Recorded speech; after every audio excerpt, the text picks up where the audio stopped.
Hey everyone, this is Dmitry, and I'm giving you some general agricultural news from Russia for January 2023.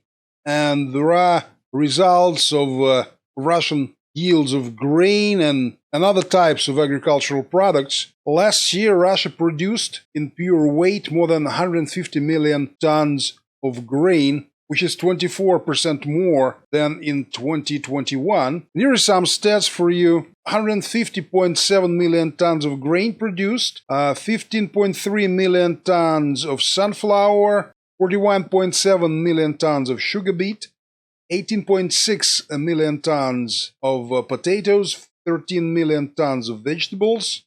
Even though compared to the last year, the yield of sunflower has fallen by 2% and vegetables by slightly more than 3%. And there is about 100 million tons of wheat in these 150 million tons of grain.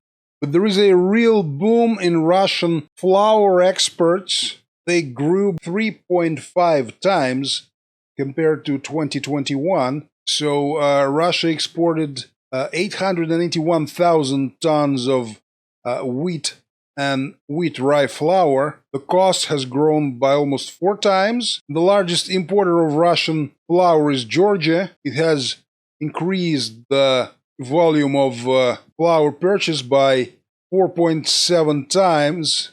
And last year it bought 202,000 tons of Russian wheat. And by cost, they paid 6 times more for flour than last year. Iraq is the second biggest importer of Russian flour in 22. They've increased their purchases 12 times, 158,000. The third one is Afghanistan, 131,000, almost 5 times more.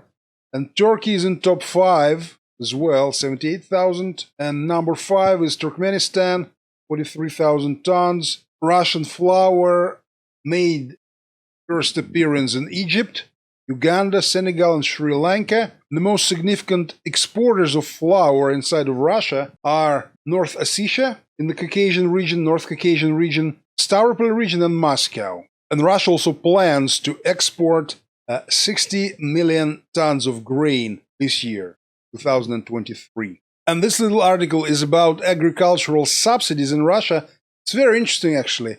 A Russian state is pushing subsidies onto agrarian producers very aggressively, actually. The Ministry of Agriculture is planning to make regions to get no less than 40% of funds assigned for this purpose to agrarian producers in the first quarter of the year. And they're talking about stimulating subsidy for production of every liter of milk and its derivative products, every ton of grain, every kilogram of meat, and also compensating subsidy, which would pay back to the companies part of the funds they spent on buying seeds, cattle, establishing orchards, and things like that. And if a region does not fulfill the goals of Ministry of Agriculture, they are proposing to cut down the size of subsidies for this particular region by 10% and release these funds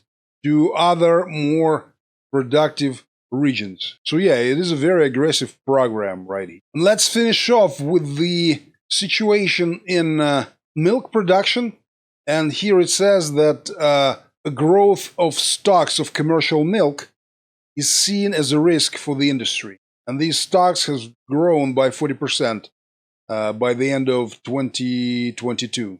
So they were about 1 million tons at the end of 2021, and they have grown by 40%, as I said, to 1.4 million tons at the end of 2022. There is a slight dip in the level of consumption of milk products by about 1 to 1.5%.